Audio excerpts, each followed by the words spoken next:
Hello friends, मैं सुप्रिया। तो आप देख रहे हैं ब्रिलियंट जीके स्टडी। तो आइए हम देखते हैं चार्टर एक्ट 1793। इसके पहले हम देख चुके हैं रेगुलेटिंग एक्ट 1773 और पिट्स एक्ट 1784 के बारे में जान चुके हैं। तो आइए हम देखते हैं। इसके पहले हम जान लेते हैं कि चार्टर एक्ट कहते किसे हैं।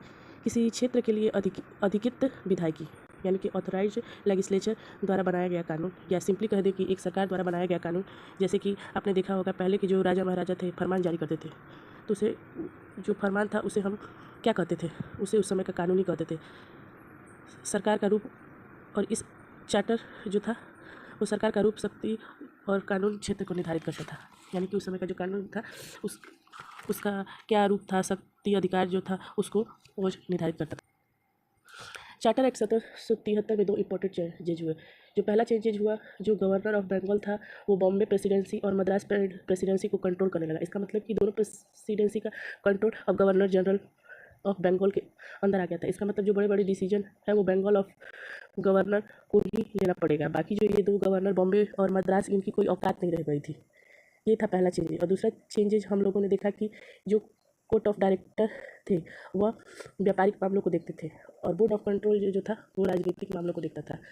तो जो कोर्ट ऑफ डायरेक्टर जो था, जो व्यापारी मामलों को देखता था, उसको तो कंपनी से पैसे मिल जाते थे, लेकिन जो बोर्ड ऑफ कंट्रोल थे उसको तो सरकार वेतन देती थी। तो जो कंपनी से जो पैसा मिलता था वो तो पहले ब्रिटिश के लोगों को मिलता था। तो क्या हुआ, उसके लिए एक नया नियम जो बना कि जो भारत का राजस्व मिलेगा उससे जो वेतन मिलेगा वो बोर्ड ऑफ कंट्रोल को दिया जाएगा।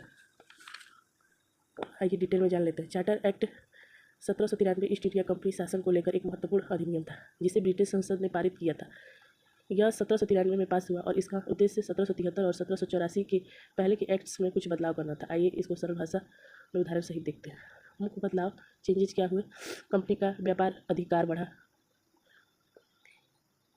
क्या बदला, ईस्ट इंडिया कंपनी को व्यापार करने का एक अधिकार और 20 साल के लिए बढ़ा दिया गया। जैसे कोई दुकान सिर्फ एक कंपनी को 20 साल तक चलाने की इजाज़त दी, वैसे ही कंपनी को भारत में व्यापार करने की छूट दी। गवर्नर जनरल की ताकतें बढ़ी। बंगाल के गवर्नर जनरल को और अधिकार दिए गए, इससे वह मद्रास बॉम्बे के गवर्नरों पर नियंत्रण रख सका। जैसे एक स्कूल के प्रिंसिपल को बाकी सभी ब्रांचों के हेड्स के ऊपर रखा जाता है और अंतिम फैसला उसी का हो, वैसे ही गवर्नर जनरल का सर्वोच्च बना दिया गया। कमांडर इन चीफ की नियुक्ति हुई।